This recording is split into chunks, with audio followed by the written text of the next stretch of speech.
All right. Well, pretty awesomely, you guys did survive. You did far better, and honestly, this fight, I was like, if you guys didn't do what you did, which was spread out and keep yourselves distant, it could have been a very difficult, almost TPK level fight here. But you came through, and now you stand over the dusty parts and armor of Arthur. The ground is shaking, just rumbling. The Frez has dissipated from this place. The crystalline tree is shaking ever more. We're going to keep things in initiative order here. Oh, no. Starting from the top of it with Sephel. Okay. What do you do as Arthur's body lands at your feet? So I had a high enough Arcana last time to sort of get a good idea of what was going on. So I don't think Sephel is going to stand on ceremony at this point. He's gonna look around, assess the situation, and call out, "Whoever can get to the crystal tree quickly, grab a piece, and we need to go." And he is going to start... Oh god, how many fucking spell slots do I have left? He's going to Misty Step himself. Can only get 30. Oh, this is not great. Now, you know what? He's going to... He knows Bronte can move the quickest. I'm going to Vortex Warp Bronte. Okay. If he is willing. I kind of envision him. He looks over at Dr. Seuss, who gives him a nod, and then he submits. Okay. I can warp you 90 feet away. Sick. I think it's actually 90 feet from me. Yeah. So... Alright. Alright, yeah, go ahead and get yourself all the way up there, good buddy. So I'm going to get you almost past the ruins, up north towards the tree. You're about 75 feet away from it. Light work. And I'm going to start heading out to the east. Okay. Next up in the order then is Sylvester. Yeah, Sylvester is seeing the direction everyone is heading. He feels the shaking of the earth, and he's going to dash in the direction that we came in. Okay. Dr. Seuss. I'm going to look over at I'm standing on top of the wall, so my middling height can just barely pick out Mr. Bronte being forced to the north. And I'm going to shout over at him using another one of my tactics. I'm going to send a rallying order, which immediately allows him to move up to his speed without the current opportunity attacks. So Bronte will move an additional 40 feet north, and that is Seuss's action. And in that moment, he'll look, Mr. Bronte, as always, you have the last word. Now, come back as quick as you can. And Seuss's little legs will start to churn, and he will move 30 feet to the east. Okay. It is Bronte's turn now. Alrighty. Alright, he's going to run 40 feet up towards this crystalline tree. Is there any... Now that ledge is about 15 feet tall. Just take that into consideration. He will attempt to scale it. Alright, make that athletics check. He's not good at that. But he'll try anyway. Oh, that's not bad. Not bad. 17. Okay, yeah, that's enough. You get up there. All right. That's right. That's his 40 feet of movement, and he's just at the beginning of the roots of this great shining tree. Is there any part of it looks particularly grabbable, Mr. Dungeon Master? There is. Make a perception or investigation check. Okay, let's see. My boy is a perceptor. Yeah, he's gonna percept. 22. Okay. You see towards the bottom foot of the tree is about a grapefruit sized crystal that still seems to be holding energy. That one seems like the best bang for your buck. Okay. So that's right towards the base of the trunk, I would assume. Yep. So about 35 feet closer towards the trunk, north of where you are, you see this piece. All right, then he'll bonus action dash forward, and grab that chunky boy. Okay, you grab that. As you grab that, Bronte sees the piles of the totally fine, almost powdered crystal that Arthur had been destroying is beginning to push upwards underneath your feet, and is beginning to push backwards as something seems to be coming up from the ground right there. Does it take an action to pick up the grapefruit-sized magic rock? Interact with one object or feature of the environment as you move, or take an action to interact with the second object to take and use an object. So yes, you can pick it up. Okay, you are a benevolent DM, and then I will, or Mr. Bronte will 40 feet sprint to the east with his dash. That's his main action. As this would have been Arthur's turn, and we know we've been feeling these tremors as right before his turn, you see that ground all of a sudden push up really hard. The tree, you guys can see the crystalline structure push upwards 10 feet, and then all of a sudden it shatters and begins to fall. The earth also begins to divot in as this massive purple maw comes bursting up through the ground, destroying what's left of this large crystalline structure. As it's coming forth out of the ground, everybody make a perception check. Oh, jeez. Oh, jeez. Oh, jeez. No. Oh, jeez.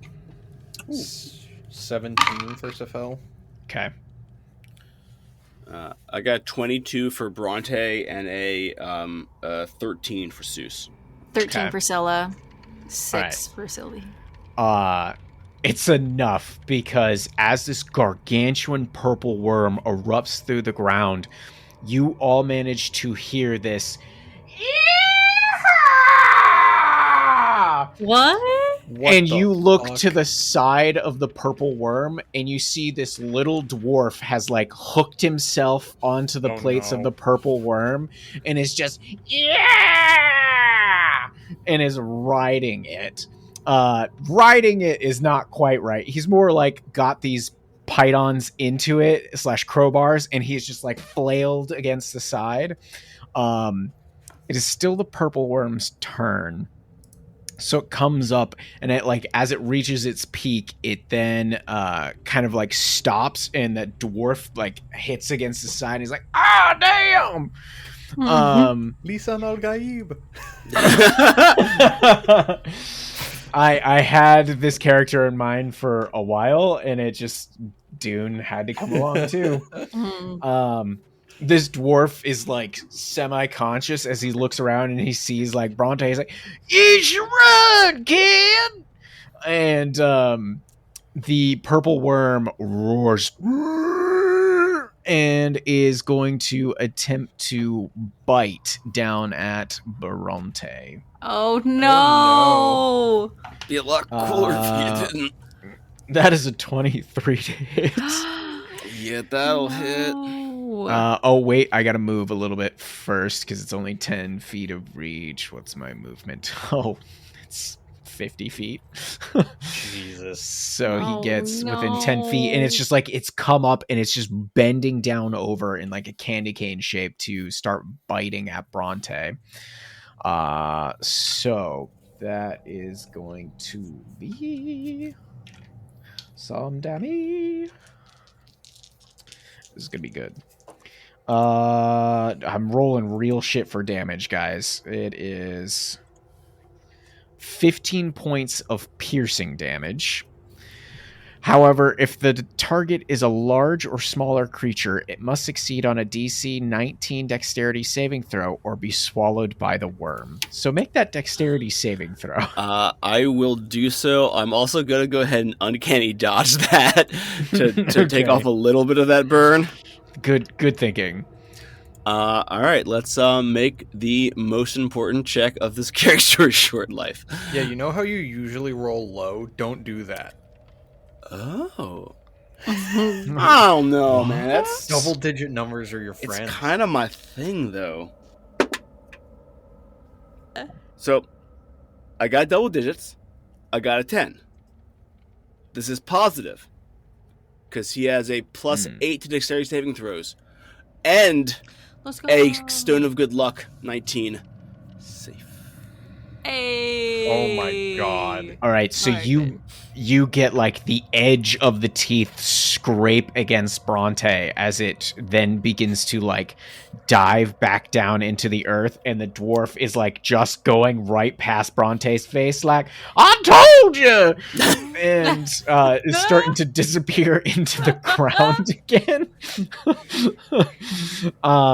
However, it has 2 attacks. And as the tail end of this purple worm comes around, it is going to attempt to slap you with its tail stinger. Oh, come on.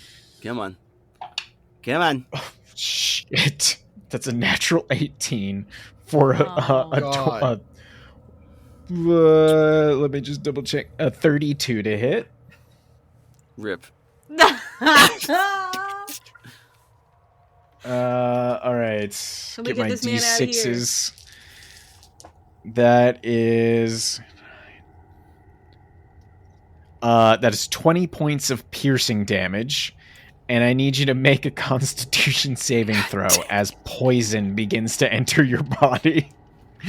Oh, It's not always Andrew, man. Is not good. At least it's not his main character, right? It's a I 14. mean, they're kind of like dating or whatever, I think. He is a loyal butler, ma'am. 14? Yeah. This Bro. might be the end of Bronte. Yeah, that was quick. I don't have my dice roller on here, so this is going to be on roll You 20. need a dice roller? It's Yeah, purple it's- have you guys ever poison, come- my guy. Yeah, I was gonna say. I've actually never fought a purple worm. Yeah. Yeah, me neither. Well, But it's people are always trying to buy that poison. 12d6 poison damage. Ugh. You take 40 points of fucking poison damage. Yeah, I got good news and I got bad news. All right, the good news. Well, the bad news is yeah. That 8 points of health he had nursed in there was not going to hold up. However, it did not eclipse his maximum, so that's a blessing. Okay, so he's not dead. He's not dead yet. All right. So, with the movement that this worm has, a good fourth of its body with the tail is still sticking up out of the ground. You no longer see the dwarf. However, we are still in combat. It is Bug's turn. What the fuck Bug do? I don't know. You tell me. Bug is just Bug run. Bug run. Bug run. Bug run. Okay. Bug run fast. Bug run far. Bug is like, that's a bigger bug. I don't want to Yep. be here. He's like, I've seen the pecking order. I don't win this fight. Mm-hmm. He's like, skeleton man? That's nothing. Giant worm? No. That might be. All right. It's Nobon's turn. who's like, oh, well, fuck. He like yells to all of you. He's like, "Is there any way we can reach him?" Yes. At a risk of great peril. I don't want to leave a fellow companion behind, but is the crystal worth it? Zeus, will you be horribly guilty and sad if your companion cannot be brought back? Yes, we will have to continue to work with you. Will this be a bad work environment? Yeah, are you going to be all depressed and stuff? Yeah, right. Is HR going to hear about this? Yeah. I mean, are you willing to be my new butler, Sephel? You're going to be depressed about this. Zeus looks right, so over he's and you can 5, see like 10, like the math face is happening. He's like, tactically he is fucked. We have to go. Aww. I can get someone in there. I am less certain on getting anyone out. Hey, there's a thing. So when you upcast Vortex Warp, you can add 30 feet for every spell slot above second level. With my new 5th level spell slot, I can Vortex Warp up to 180 feet. What? Yeah. That's insanity. So, the question is, like, this, if he gets saved, is all about, am I using that to get someone over there, or am I getting somehow line of sight and getting him to us? You are currently 190 feet. Right. Oof. So I would have to move, and I would have to be able to see him. I think you got that, right? Yeah, I will say you'll have line of sight. So I can get Nobon's got some pretty powerful healing. He could do a cure wounds at 4th level for 4d8 plus 5. He's also got he's still got his aura of vitality up, which is another 2d6 as a bonus action, so he could do quite a bit there. I think this is up to you guys. Yeah. I think you just get Bronte out of there. Yeah, I can. I don't. What is the trigger for Aura of Vitality? Does Nobon have to choose, or would me getting? He has to choose. Okay. Yep, that's a bonus action. Okay, so Nobon's turn. He will actually Aura of Vitality on Scylla.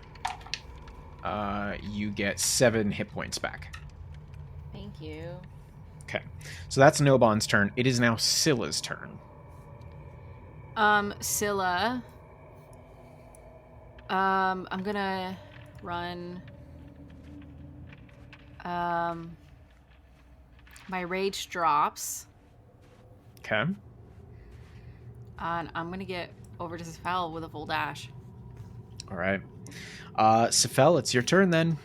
Okay. I am going to get myself. Said I'm 190 feet away from him. Yes. Okay. Gonna go 15 feet closer. Fuck it. Save the movement. I'm gonna go 10 feet closer. Okay. And I will cast, using my 5th level spell slot, Let's go. Vortex Warp, which has 180 feet of range. Insanity. Incredible. So he appears So right I will next to you. grab him. I'm actually going to push him into, I'm gonna push him next to Nobon. Okay, let's double check that range. So that's 215 to Nobon, so Correct. 180 is... No. I can teleport him to a spot I can see within 180 feet of me. Oh, gotcha. Insane. That Yes. spell is So- wild. You could technically get him 400 feet from where Yes. he's at. Roughly, Almost. yes.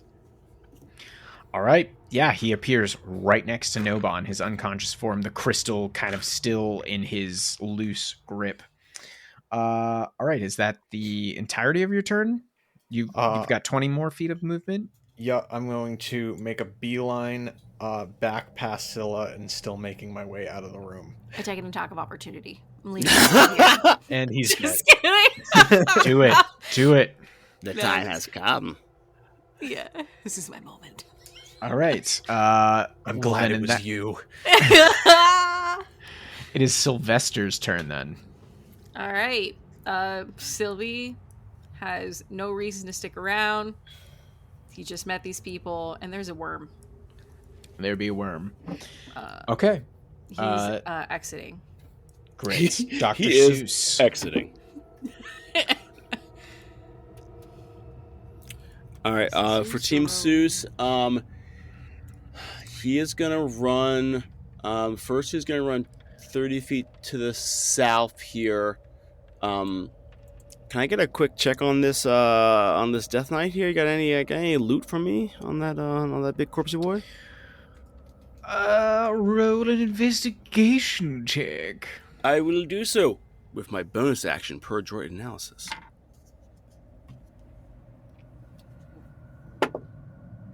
That is a big number. That is 24. How good could it get, guys? All right, well, you're about to fucking find out. He's giving us 4 decks of many things. No, I could have rolled the deck of many things. How to end a campaign in one roll. It's the you're giving us the Wonder Glue, isn't it? Yeah, get your notes out right now. So here's just a taste of a couple of things that you could have gotten, not what you got. Yep. You could have gotten Talisman of Ultimate Evil. Classic. What? Talisman of Pure Good, a Sphere of Annihilation, a Ring of 3 Wishes. You could have gotten Plate Armor of Etherealness. You could have gotten the Horn of Valhalla. You could have gotten the Deck of Many Things.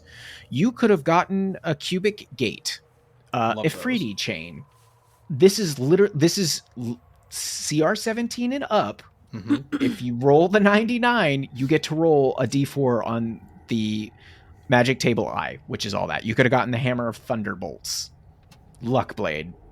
Ridiculous. Anyways, so, Andrew, you find 2 very large sacks filled with gold and platinum. I'm going to tell everybody the numbers here because this is important. You find 11k gold. Mm-hmm. You find 2k platinum. You see kind of where his back was, this long, twisted rod that immediately you think this is a staff of such power that Sephel's magic crystal in one pales in comparison. Oh no. You realize that the plate armor, the half plate armor he was wearing, is a +1 half plate. Okay. You find a ring that has a kind of wave motif on it. And you find a belt that has what looks like a giant's face on it. Oh. Do you use your action to pick all of those things up? Seuss is like running like to get to Bronte. He's like, well, it would be irresponsible not to.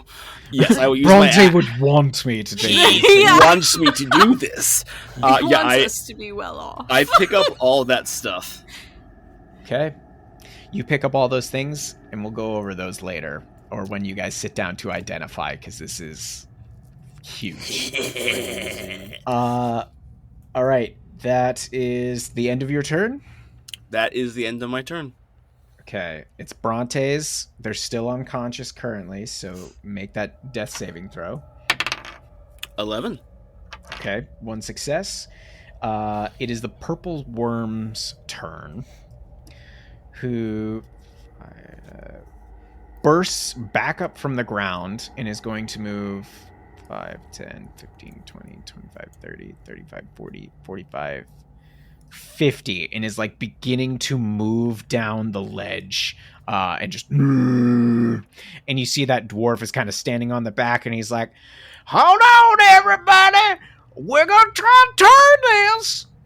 And he legitimately starts like pulling, and he's like, and then he lets go with one hand, and he does like that 2-finger whistle. I cannot do it as much as I've tried to learn, but he does that whistle, and then a giant mole comes out of the ground and like latches onto the side of the purple worm. Not the same side. It's a large creature, but like hits the side, and he's like, Bessie, we got a tilter. And you just see the purple worm all of a sudden start careening towards the left. What the hell is happening? And that is the purple worm and the dwarf's turn. It is now Bug's turn. Yeah, Bug is just gonna keeps running, dashing. Yeah. All right. Nobon is gonna do then a 4th level cure wounds, so 4d8 here. Gets 21 points of healing back from the cure wounds, and then regains another 7 off of the aura of vitality. Wonderful. And then Nobon's like, time to get up, and just starts running. 10, 15, 20, 25, 30. Moves 30 feet and is fleeing towards the exit. Scylla, you're up. All right, I'm going to bonus action second win. Okay. Because you never know. That's going to be 16 HP back. Nice. And then can't get Scylla over the is rolls. going to move on the far side of Sephel, but sticking within 5 feet of Sephel, and I will end my turn there. Okay. All right, we're back up at the top of the order here. I just want to make clear with everybody. Is the intention here to run for your effing lives? Yes. Or is it Yes. to... Yes, okay. Wait, So... wait, Will, what's the other option? To fight the Stay and fight. No. No. We already pushed our luck. Will, we have pushed our luck hard as hell twice in like 4 episodes. I ain't doing it again. Yeah, It's just I've 2 CR volunteered lower us. than him. You know, I've Arthur. volunteered us for too many CR17 fights at this point. I'm opting out. All right. Hey, that's fair. All I right. think the question I have is like, how does one get away from a purple worm in the Underdark? With a weird dwarf and mole creature pushing it away. Yeah, you hope. Oh, I meant to put their combined token up for everybody to gosh. see. It's a combined. Yeah, you wait They're till you see best this friends! artwork. Yeah, if you guys zoom in Oh, I love next him. to it. Oh. I will precious. die for this mole rider. Yeah, wait, are you saying that if we leave, they die? I'm not No. saying that. Nah, he's fine. I think he is at peace with himself right now, actually. You guys begin retreating. I'm going to knock us out of initiative here as you guys are continuing to run, and this dwarf and his giant mole are like redirecting this worm, and you guys eventually no longer hear like his yee-hawing and cries and the purple worm's roars, as you guys have now been running for probably like 15-20 minutes, and you no longer feel like the shaking or anything like that. What do? You're like at this point you're back into the caverns where you fought Cletus Hesk. What are you guys thinking as you like stop and realize that you're out of danger? Do we Well- rest? I must say that was quite a roaring success. Hats off. Where's Hubie? Oh no. I'm sure he'll be fine. He ran very fast in the perfect example of a distraction. I hope he is all right, but his sacrifice will not have been in vain, as we've all survived, and I think it is time for a rest. Yes, I I would like a rest, and Mr. Hesk, if you would be so kind as to assist me in the identification of these artifacts, I would be most pleased. Absolutely. Ugh. So yeah, if we're just gonna like pop a squat here, Sephel will sit with the doc and start identifying this stuff. All right. Are you doing Do we wanna Arcana call checks, or are you doing the No, spell? I'm gonna ritual cast identify. Okay, is that one item per, or is it everything? It's one item per, so it's 11 minutes per item. Okay. So the first one, we'll start off with one that's cool, but perhaps not the most shocking, is a Ring of Water Elemental Command. Ooh. This is a legendary item that requires attunement. It is a ring linked to the elemental plane of water. While wearing this ring, you have advantage on attack rolls against water elementals, and they have disadvantage against with attacks against you. The ring has 5 charges and regains 1d4 plus 1 expended charges daily at dawn. And the spells cast from the ring have a DC of 17. Damn. You can expend 2 to cast Dominate Monster on a water elemental. In addition, you can stand on and walk across liquid surfaces as if they were solid ground. You Why can would also anyone wanna do that? speak and understand Indigo Aquan. would have. If you help slay a water elemental while attuned to the ring, you gain the following additional properties. You can breathe underwater and have a swimming speed equal to your walking speed, and you can cast the following spells, expending the necessary number of charges. Create or destroy water, control water, ice storm, or wall of ice. Damn. So that's item number 1. Oh, God. All right, let's What's see. that belt do? The plus 1 half plate is just regular half plate. So here's the question: do you want the staff or do you want the belt? I mean, I want to save the staff for last, so I'll do the belt. Okay. Which This is very giant we fitting, talking? considering some stuff that we just talked about for Sam. No. No, it's fucking not. Give me that belt. It is a belt of storm giant strength. Whoa. What is that? What does that say? That launches you to Campaign's over. 29 strength. 29, bro. So we're friends. Man, it's gonna look great on Seuss, I'll tell you that. Yeah, he's gonna own Seuss would die. Not if he was wearing the belt, he it. would. Not with a 29 strength. I should pummel Can him you in the imagine ground the jump from 8 strength to 29 strength? I mean, just He It'd be like the episode of suffocate. SpongeBob with the blow-up Yeah, arms. he would Yes. suffocate in his own swole. Yeah. yes. Well, I think this is really good before we get into the last item, which is honestly just as game breaking. To talk about everybody's level up real quick, You asshole. because I this love is good stuff. So, Sam, now that you Yeah. have obviously it's going to you, a belt of storm giant strength, and just before anybody points fingers, I randomly rolled for all of this stuff off of the CR17 table. It just happens to match kind of perfectly. So tell us about the level up. Yep. Thank you. Level up, took a level in fighter. Of course, I was ready for that feat. And for the feat, I decided to take the Big B presents from Glory of the Giants, the Strike of the Giants feat. And I chose Storm Strike. Nice. And this kind of feeds into Scylla's kind of backstory being connected to the Naute and them being giant-esque. So the idea being that she's just like growing in this Naute power. But Storm Strike, on a turn, once per turn, I can deal an extra 1d6 lightning damage, and if it's a creature, it has to succeed on a con save, or it has disadvantage on attack rolls until the start of my next turn. So, You're I'd love to hear it. You're basically a Naute now with that belt and No kidding.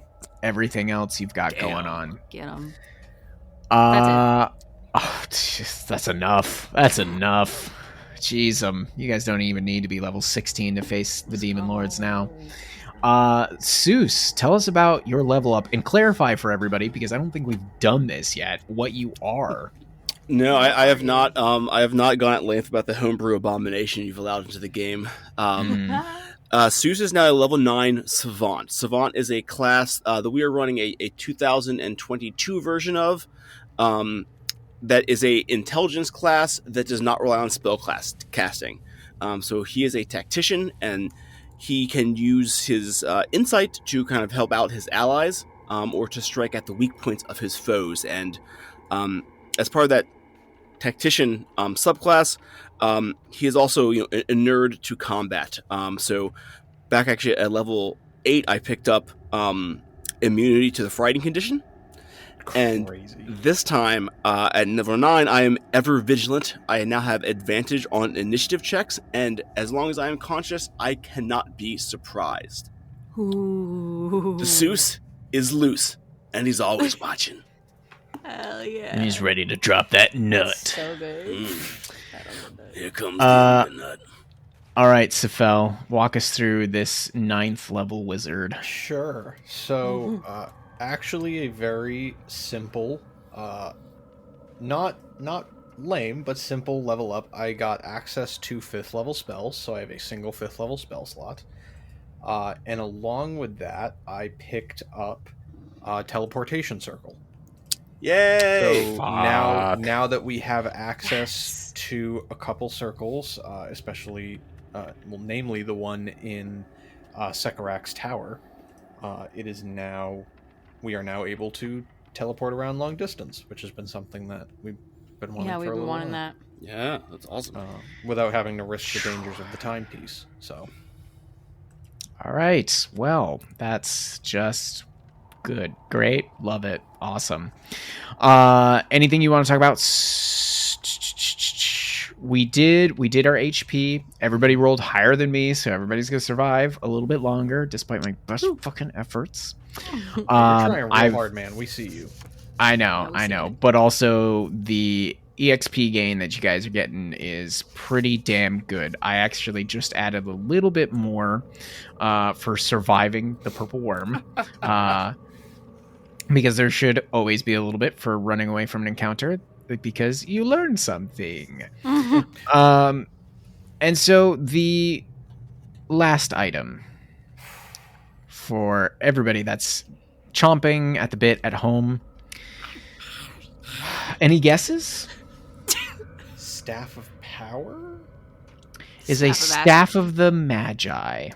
Oh. The staff has 50 charges. It has a +2 attack and damage rolls. You gain a +2 to spell attack, like everything. It regains 4d6 +2 expended charges daily at dawn. If you expend the last charge, roll a d20. On a 20, the staff regains 1d12 +1 charges. Spell Absorption. While holding this staff, you had advantage on saving throws against spells. In addition, you can use your reaction when another creature casts a spell that targets only you. If you do, the staff absorbs the magic of the spell, canceling its effect and gaining a number of charges equal to the absorbed spell's level. However, if doing so brings the staff's total number of charges above 50, the staff explodes as if you activated its Retributive Strike. Oh my god. Going into that, Retributive Strike. You can use an action to break the staff over your knee or against a solid surface, performing a Retributive Strike. The staff is destroyed, releasing its remaining magic in explosion that expands to a 30-foot radius sphere centered on it.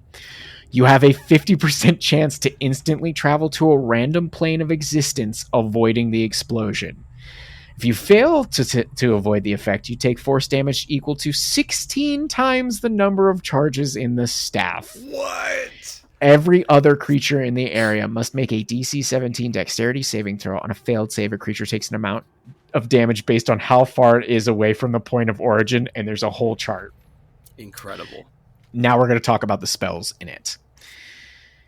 You can cast Conjure Elemental for 7 charges. Dispel Magic for 3. Fireball at 7th level version for 7 charges. Flaming Sphere Ice Storm, Invisibility, Knock, Lightning Bolt at 7th level for 7 charges, Pass Wall for 5 charges, Plane Shift for 7 charges, Telekinesis for 5, Wall of Fire, or Web.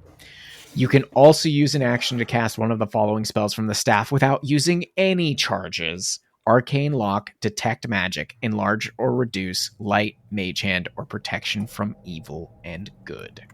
Yo. So, you mad that you survived by a super high CR encounter? Bro. Mad is not the word. Aroused is underselling it. Can he put his life force in it? Is the question. No, probably. I don't see why Seuss would do that.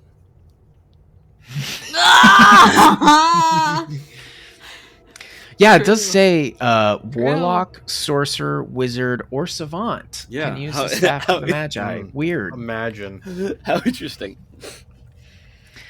Yeah, so that is all the legendary loot besides the 11k gold and 2k platinum that you guys pulled off of Arthur's body, which makes you wonder, like, where the hell did he get these things And why in the time that he's been dead and wandering the Underdark underneath Orcus's thumb?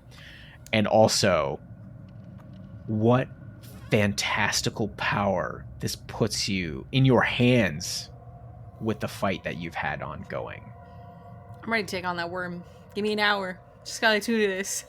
I'm gonna punch this worm. We can grapple it. I mean, honestly, Sam, you could. No. You could go toe to toe for strength with a fucking purple worm. You'd actually have 1 point higher than a purple worm. That's absolutely insane. Damn. I don't know what to do with this information. So, as the party's kind of digesting this, you're resting here. You ran like 15-20 minutes away from the previous encounter with the purple worm and Arthur. What is everybody thinking in this moment? You're clearly resting. Are you taking like a full hour? This was 11 minutes per, so it's pretty close to a short rest here. Yeah, I think the question is if we are short or long resting.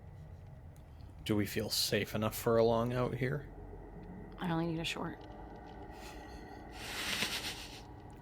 Got this belt, and she's like, fuck it. Come here, Demogorgon. I mean, remind me, how far did we have to travel from the city to get to this cavern? I believe with Sylvester, it was 2 days because they didn't have a ranger before, and they figured these guys were about 4 days away. Okay. So we could take a shorty. We could start heading back and then just take along as the journey goes on.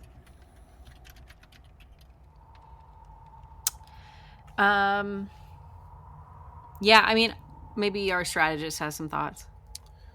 My only hesitation about just like well, I think that worm's going to do what that worm's going to do. I think we have put enough distance between us. My only hesitation about like dipping too fast is getting some kind of word to Hubie. Yeah. Sure. I would hope he would just go back. And I don't have any. I can't cast sending. Oh yeah, Staff of Magi doesn't have that. Damn, bummer. Oof. No. Isn't that lame, Will? Yeah, wow, these So- great items, so so we bad. can't even send a letter. I know. Can't even send a letter. Sephel with all those new 5th level spells. He's like, I can move us, but I can't talk to anybody. Depending on what I have in the spell books that I haven't finished copying yet, I might be able to spend some time. Not sending. Wait a second. Will, who does... Ricard has a sending stone. Who has the other one? You, I would Oh. assume. Oh, cool. We bought sending stones. Didn't we? Didn't we said that in our list? We were like, as part of our Yes. efforts on fixing the Yep. Underdark, everybody we gets a did sending do that. stone. Did you give one to Hubie? You know what? Nah. Here, I'm gonna make a roll. I think You we gave one to Hubie. Okay, Oh, he was sick. going. I was about to say, he's junior staff. He doesn't get that. No, that's great. I mean, honestly, we had the money. It makes sense that anyone in Yeah. the squad would get one.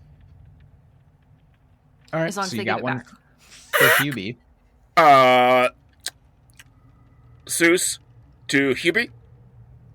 Please report to Cletus Hesk Battle Chamber. We are resting and awaiting your arrival. Hope you are still alive. Out. This is Hubie to Dr. Seuss. I'm alright. Come on back to the Cletus room. You got temple out. He'll be here shortly. So this is going to definitely take a little bit longer than a short rest, but that's up to you guys if you want to like settle in for a long or not. But you will all definitely gain the benefits of a short rest here. Might Okay. as well just do the long. Yeah. Yeah, especially if we're thinking about doing it in like a day. Like, we might as well just do it now when we really need it. Yep. Mm-hmm. That way we're Okay. safe for the journey back. Yep. long rest. So we can spend a nice little time around the fire deciding who gets to touch the magic items.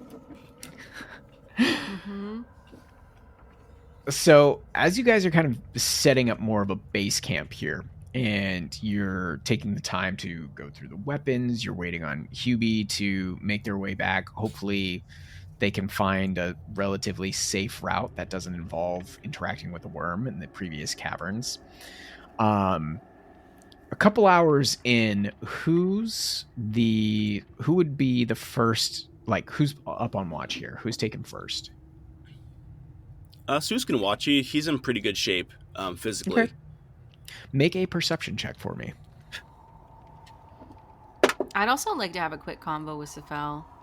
Uh, And probably see. Wow, just while Seuss is doing all the work, the kids get to plan. That's fine, you know. I didn't get to be 350 years old by taking breaks. And that's a 23. Okay. So during your first setup of the watch, I think you are communicating back and forth with Hubie, trying to help him locate, and I think Sylvester helps out a little bit with what he can, converse over radio, essentially. And I'll say Ricard takes the second watch, so like the three of you have some time to chat if you want to do that. Yeah. I think everyone is kind of like examining these items that Sephel has identified for us and like given some insight into the power. And Scylla sitting with anyone who's awake, but mostly, of course, Seuss and Sephel. These items are of a power which this could be a game-changing acquirement. The fact that these have been here and they were in the hands of another, it is quite a boon. And it is concerning to me, Arthur's final words to us were to bring the lords together. It appears to me that, warped though he was, your former ally remained himself to a degree in the end. This may be an important nugget of wisdom. And his plan was sound. We have heard pieces over time of the hubris and the validity of the demon princes. It stands to reason that if brought to one place, they could be distracted vying for power. And we might not have to fight them all. Could thin their own herd, so to speak. Do you believe we truly need to have them in one spot? And I cannot recall, though I do have a perfect memory if I mentioned this to you or not, but I stumbled upon something in one of the libraries before we left Dincan. There is a library kept by stone giants here in the Underdark, which I believe may hold information that we need. It may hold secrets about the cause of this incursion, which may allow us to form a plan of attack, and knowing for sure if we should bring them together or divide and conquer. We should make it a priority to head there then. I If believe that is- so. After Did this you field learn the test, location? Oh, I'm sorry, Mr. Hess, what were you saying there? Did you learn the location of this place? I have an idea of where it is. It is a semi-mythical place, but I believe I can locate it. And with our field test, I would say a success. I think we have what we need. Then that is our next destination. Indeed. Now, Scylla, tell me, how do I look in this belt? I would imagine that you can twist your neck to look in any direction which you would like. That is generally how I look. Ah. That was an impressive reach. That was good. That was good. Take a point of inspiration for that. That was good. Thank you. The pause as everyone is like, the fuck did you just say? Like, what? That was like 4D chess, Sam. I just did that. That was inspiring, Sam. Seuss just looks at Sephel, and a piece of him dies, and the belt just falls off his body, and he sits down. The slow nosebleed. Yeah. Sylvester is just on the ground, tongue lolling out like. I think our have intelligence been has just bested. dropped to 17. The absolute silence. Incredible. I'm having to get a screenshot of all of your faces when I said it. Oh, God. The fuck? I've never heard something that was so dumb but so smart. It was beautiful. Thank you. As you guys are having this moment of everybody at the campfire, like, Bronte comes over and goes, "So I do believe we may have company here in a moment from that wall." And he points over there, and you guys make perception checks. Oh, Hella good Ooh. at those. nat Ooh. 20. 12. Okay. Sephel, 2. 2. Sephel is brain dead, comatose, out of it. That was just such a fucking terrible comment. Sussaro is like, he's like, where, what, the deeper meanings? But I've never been stronger. And yeah, Scylla, totally empowered, like puts on the belt after this intellectual moment. She's just like, fucking top dog once again, whips her towards the wall, and you can just like hear this voice. It's like, now I thought they were in it. I don't know. Watch out, Betsy! And just like you hear this little thump against the wall, and he's like, "Oh, I think that might have been a."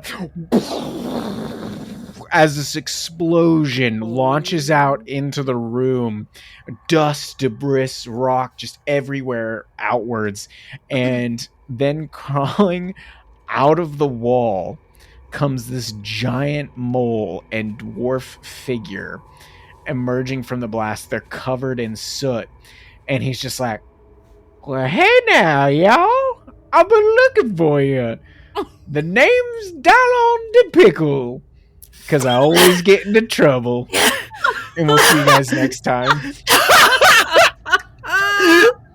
I can't. Hey everyone, welcome to the end of the episode. 2 quick announcements for you. You've already heard us say it 100 times. We have a Discord. What are you waiting for? Get in here. We have so many amazing like-minded DMs in there. A lot of players as well, people new to to D&D. Some people have been in there a long time, and everyone's just having a nice time sharing tips, tricks, talking about one-shots, talking about Curse of Strahd, talking about Out of the Abyss, all the things. So definitely think about joining us. You can find the link to join our Discord at linktree.com/themadnesstable. You can also find our other social media links there, including our TikTok. And boy howdy, Andrew Walker has been killing it on TikTok, posting the most random mad memes you had ever seen. So definitely consider following us there as well. Lastly, if you've made it this far, consider leaving us a 5-star review in whatever podcatcher you're currently listening. 5-star reviews are instrumental in pushing us up the charts and getting us in new listeners, which is really what we're looking for to get the name out there. So consider doing that for us. We would be forever in your debt. But that's all for now. And we will see you in the next episode when... Madness continues.